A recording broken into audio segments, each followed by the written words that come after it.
I never thought a bag of oranges would lead to a police report, but that's exactly what happened. The moment I stepped out of my car and saw her standing there, Karen, in full HOA uniform, clipboard, sunglasses, that smug, pursed lip stare like she'd just caught a jewel thief. Except I wasn't stealing anything. I was unloading groceries from my own trunk into my own house. She tilted her head like a crow spotting something shiny. "Whose bags are those?" she asked. I blinked. "Mine?" She narrowed her eyes. "That can't be. I saw those exact grocery bags at Whole Foods this morning." Then she did it. She pointed, actually pointed, at the reusable canvas tote I've had since college.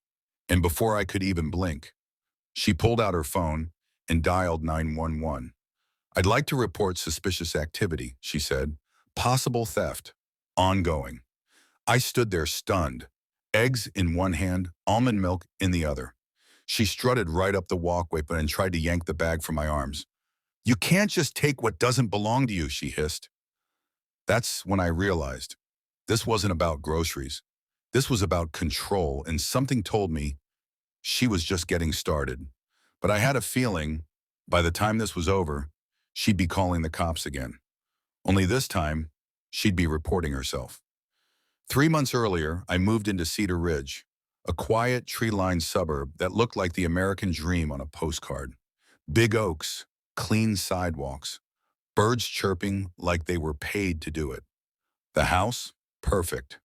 A little porch, enough yard for a hammock, a garden I couldn't wait to build. But what I didn't know was that hidden behind those picket fences was an HOA tyrant named Karen Harlington, president of the board, queen of the clipboard, and apparently part-time grocery detective. First week in the house, she knocked.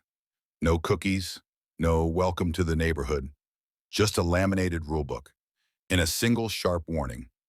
"We take standards seriously here, and we notice everything." At first, I thought she was just quirky or lonely, but then came the fines. First offense, improper trash bin placement. My crime, rolling my bin to the curb at 6:05 a.m. instead of 6 o'clock sharp.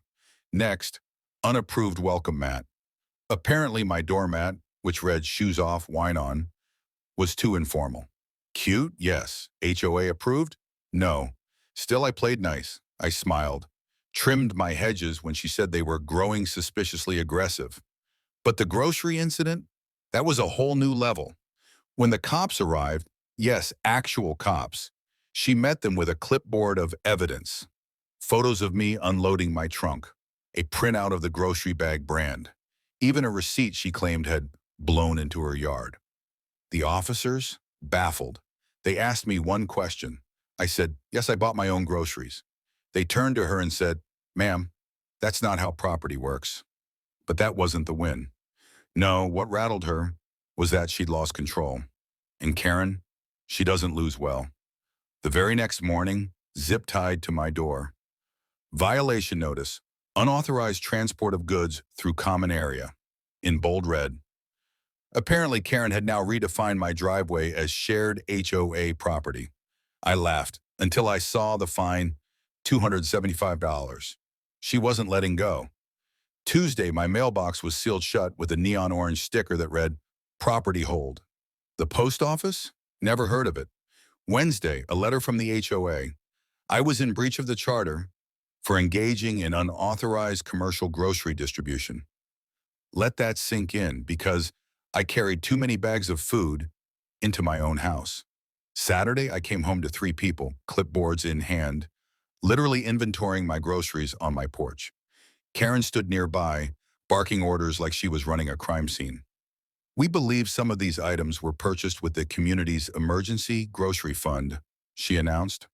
I blinked. "What emergency fund?" She pointed at my rice. "That brand is subsidized. We need to confirm it wasn't intended for shared use." They took photos of my pasta. I called the cops again. Same 2 officers showed up. This time, they didn't even pretend to be neutral. "Ma'am, you can't inspect your neighbor's groceries. That's not a thing." But Karen, she doesn't back down. She escalates. The following week, I got a registered letter. My HOA voting rights were suspended due to economic irregularities. Then, a flyer was taped to my window. Community watch alert, suspected food hoarder. Neighbors started avoiding me. Jeff wouldn't return my wave. His wife dropped her tote bag like I was contagious. Then came the final straw. A bill, $1,121.73.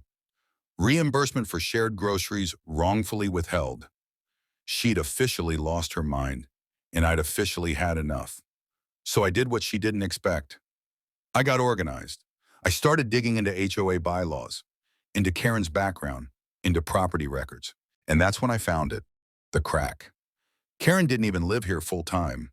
Her primary residence, 2 towns away, which meant legally, she couldn't serve as HOA president at all. I had her. I documented every fine, every notice, every petty citation. I started calling neighbors and learned I wasn't alone. Jeff, fined 100 for aggressive sprinkler patterns. Sandra, cited for overly decorative bird feeders. They were done, and together we called for a special HOA meeting. According to the bylaws, we only needed 30% of homeowners. We got 68%. Karen didn't see it as coming. She showed up in her beige pantsuit and wedge sandals, ready to rule. But when she opened the meeting, I stood. This is a vote of no confidence. Gasps, silence. You can't do that, she snapped. I smiled. Section 8.3 says otherwise. I handed over tax records, proof of residency, and a HOA email, signed by her, referring to her commute from Greenfield. She blinked. Sandra clapped. The vote? Unanimous. Karen was out. The next morning, she paced outside her home, which legally she had 30 days to vacate. Then came the audit. Turns out she'd reimbursed herself over $4,000 for leadership coffee supplies, $327, surveillance drone, $950, emergency grocery fund, yep, $210.39. She'd accused me of stealing groceries while buying her own with HOA funds. We gave her a choice: pay it back, resign, walk away, or face legal action. She chose to walk. She even dropped off a handwritten apology. 3 sentences, misspelled neighbor. Still, a win's a win. Today, the neighborhood feels lighter. No more surprise fines, no more mailbox stickers, no more food policing. And once a month, we host the Great Grocery Heist Pantry Swap with cupcakes shaped like clipboards. As for me, I keep her file, Karen's greatest hits, tucked next to my grocery bags. Because every time I reach for a carton of eggs, I remember. Sometimes the best revenge is receipts, and neighbors who finally say enough. What would you have done if someone tried to steal your groceries? Then your rights. Drop your answer in the comments. And if you made it this far, comment justice served. Because yeah, that milk, still mine.